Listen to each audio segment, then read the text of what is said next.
Hello, beautiful people! Today, after spending exactly 7 months in Latvia, I come to you with the 13 lucky or unlucky reasons why you should visit Latvia next time you're going to travel. So, if you're interested, if you're curious, then stay here with me and I will tell you all of the not so banal and not so obvious reasons why you should visit Latvia. The reason number 1, and that probably will shock you, it definitely shocked me, it's possible to see northern lights, and that happened to me. It was by the end of April, exactly 23rd of April. I was in Sigulda walking with my friend. We were coming back home around 10:30 p.m, coming back from a long hike. We were talking and then suddenly we looked at the sky and we saw it. We saw the northern lights. It was so impressive. Of course, the intensity was not as it could be or possibly was in the north of Finland, Norway, Sweden, but it was definitely visible. It was definitely impressive, and I was happy as a child. I was jumping, I was smiling. It was wonderful. So here you get some pictures of what it actually was. And since I'm a big foodie, the next point is that Latvian cuisine, similarly to Lithuanian cuisine, what I talked about in this episode, is nothing new to me. However, their garlic bread is amazing. So there is one restaurant, it's actually folk bar. It's called Ala, and if you are going to spend your whatever it is, weekend, holidays in Riga, then you must visit this must-see place and order garlic bread there. You will fall in love. So garlic bread with a glass of cherry beer is something that is gonna make me think about Riga every time. Okay, the next point is the fact that Latvia has 2 independence days. And the first one is celebrated on November 18th. So it happened in 1918 when Latvia restored their independence, their freedom, and on that occasion there's a big freedom monument that stands in the middle of the city in Riga. It's very impressive. It was built out of the donations and it symbolizes the freedom of Latvian people. However, the second Independence Day, is actually restoration of the Independence Day, is celebrated on May 5th. And I also recorded a small video, a small vlog of that day, so if you're interested, have a look here. And that May 5th happened in 1991, and that was obviously or not so obviously the independence from the Soviet Union. The point number 4 is a beautiful architecture all around the city. So I mentioned that in one of the vlogs, you'll find it here. It's architecture. The architecture of Riga is actually Art Nouveau, and that comes from the 20th century. It's a very sophisticated style of details that you might find some pictures here that I am posting. And on top of that, this is something what I learned during the Free City tour. This is the combination of 3 different architecture styles. Since Latvia has this privilege of having so many different influences of Nazi Germany, of Soviet Union, and of its own architectures, then the city is actually full of buildings presenting all of these different architecture styles. And when you're walking around the city with a tour guide who on top of that knows a little bit about it, then it makes it very interesting. It's a lot of fun to walk around and explore which building belongs to which, let's say, country, which architecture style. So that is definitely something worth seeing. Point number 5, and that applies especially if you're coming to Latvia during your summer holidays, and that is the fact that Latvia has beautiful white sand, long and clean beaches. So if you're fancy spending your summer by the Baltic Sea, then definitely there are so many cities in Latvia that you could choose and that you will be extremely satisfied of the quality of the beaches. And these are mostly in Liepāja, Bernati, Ventspils. However, beautiful beaches are also in Jūrmala, and that is only 20 kilometers away from Riga, so we often organize bike trips or we take the train that gets us there in 20 minutes, and in half an hour we are already sitting at the beach. So it's really beautiful during the summer. Of course, there is this tourist and commercial vibe entering onto the beaches, so there is a lot of clubs, a lot of bars, a lot of music, which also makes its own atmosphere and is also very interesting. The water is relatively clean. You can definitely swim. We've done it a few times this summer, and well, as with the Baltic, it really depends what you're gonna find. The water, it can vary. It can be super nice and warm, or it can be extremely freezing, as it happened to us last week. But the beaches are super nice. So if you are a nature lover, if you are looking for some escape from the town, from the city, then Latvia is the place that you should visit. So it has few national parks. The one that I visited recently, it was Kemeri National Park. There's also Gaia National Park, and they are both super pretty, very interesting. Kemeri National Park is very close to Riga. You get there by train in an hour. And it has this quite common, if you were reading maybe something about Latvia, desk path. Is that this wooden path all around the park, because it actually gets quite watery. There is a lot of mud over there, so they made this wooden construction on which you can walk and you can visit all the park. It takes more or less an hour. The longest route it has, I think, 5 kilometers, and it's extremely nice. It's very relaxing. It's very calm. It's very flat. It's something very different. The trees are very short. Yeah, it's definitely something that I haven't seen before in my life, so that was definitely a very worth it visit. But then on top of that, Latvia has a lot of beautiful cities. For example, Sigulda that you can visit, and it has mountains, hills, it has a forest, it has a castle. So there is definitely quite a few really nice cities and parks and forests that you can visit, and you can enjoy yourself in the nature. You can get some oxygen, some green from the nature. You can reconnect, with your roots with the nature.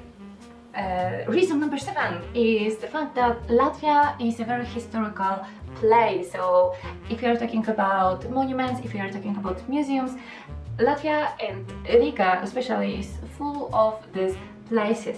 So we can still see the Soviet influence in the nowadays. It's actually the Academy of Science, and that is the building that was designed by Stalin, built for him. There is few the same ones of this type, and one of them is actually in Warsaw. I think one of them is also in Moscow.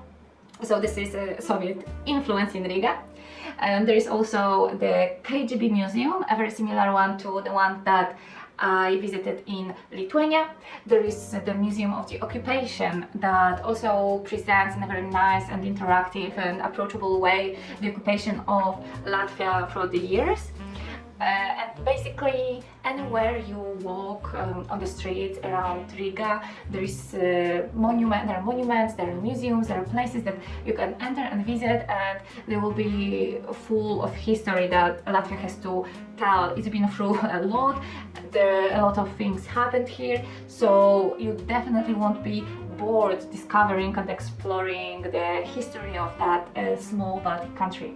Here comes another reason, and that is the fact that Riga, I can actually talk about the whole Latvia, is super bike friendly. So if you are more into doing sports and you want to be very active during your holidays, then you couldn't choose a better place. Well, maybe Lithuania or Estonia as well, but the country is super flat. So that means that you can take your bike and literally bike around the country. and I have my bikes here in Riga. I bike everywhere, and it is literally not a problem, even for me who is not a professional biker, and it's a super nice way to commute. There's actually quite many biking paths. There is this super nice app, it's called Commute. You can get it on your phone, and it actually shows you all of the most approachable, the best routes for your bike journey. So yes, you can explore that application while you are here in Latvia traveling around.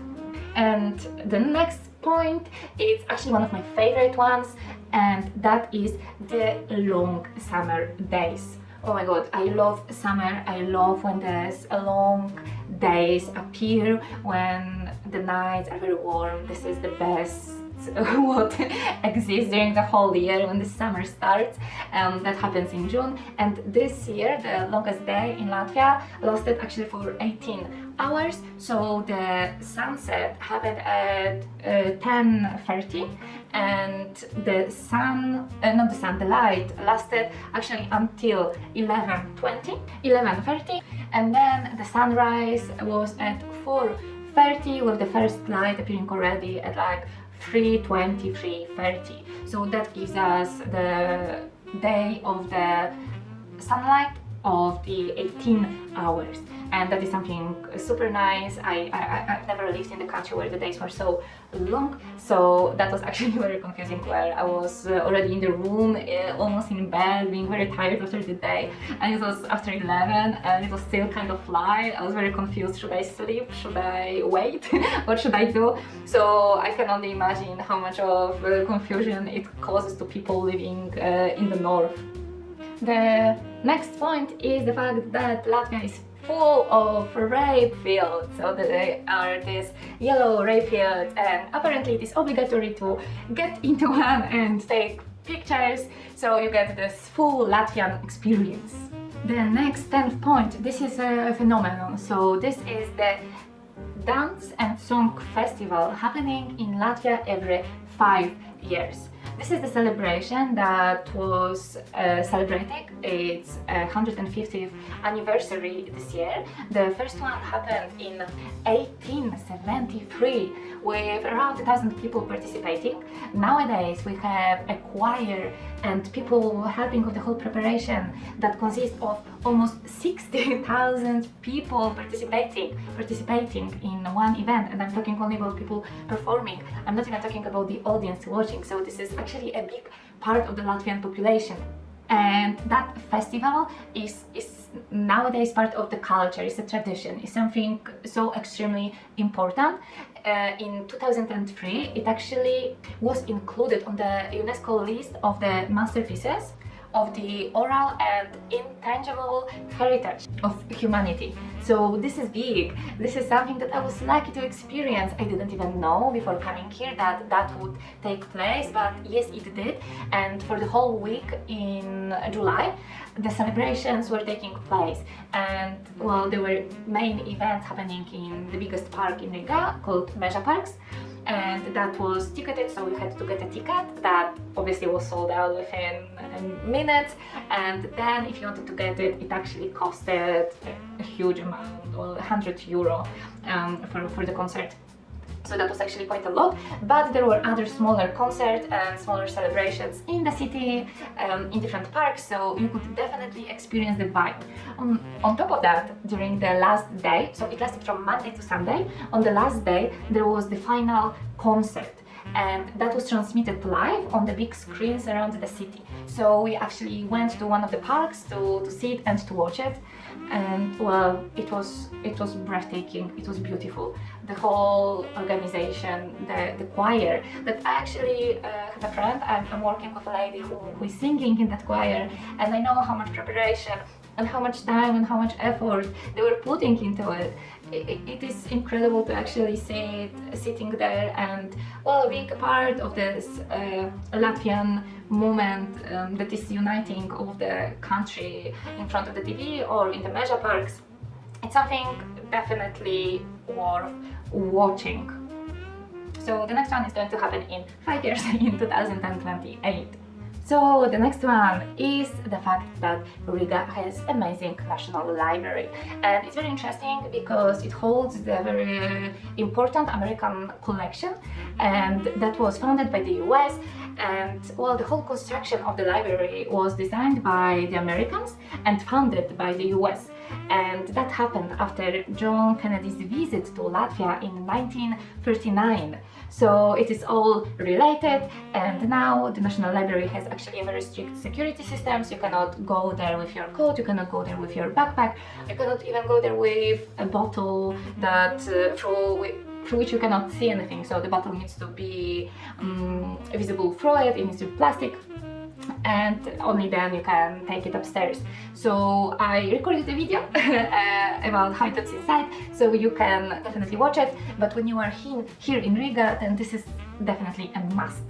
And the next point is, well, someone that I actually didn't really know much about before, and that is a famous painter, Rothko. And actually it's very interesting because when you type it in the Google, in Wikipedia, it says he was American. No, Rothko was actually a Latvian. He comes from Noveaux, which is the second largest city in Latvia. He was born there, and there is the art center there with a collection of his paintings. He was the representative of the colored field painting. It is modern art, I would say, and you can definitely Google it if you are interested. But what is very interesting about him is that I think still in the theater, however, I've seen it already a few months ago, there is a play, Rothko, and that was something so different, something so new, something so fresh to watch that I absolutely loved it. I think the play lasted almost 4 hours, but I was not bored for even a minute. It was presenting the issue of the art. What is art? How is it important? What is the relationship between real and the fake art? How is the virtual world actually affecting the worth of art? And all of these questions and issues related to the arts being praised nowadays were touched upon. And what is the most interesting is the fact that it was directed by the Polish director Łukasz Twarkowski, and the actors are Polish, Latvians and Chinese. So for me it was actually the perfect thing to see. I absolutely loved it. 10 out of 10. And the last one is the food, because what else could I talk about as the last part?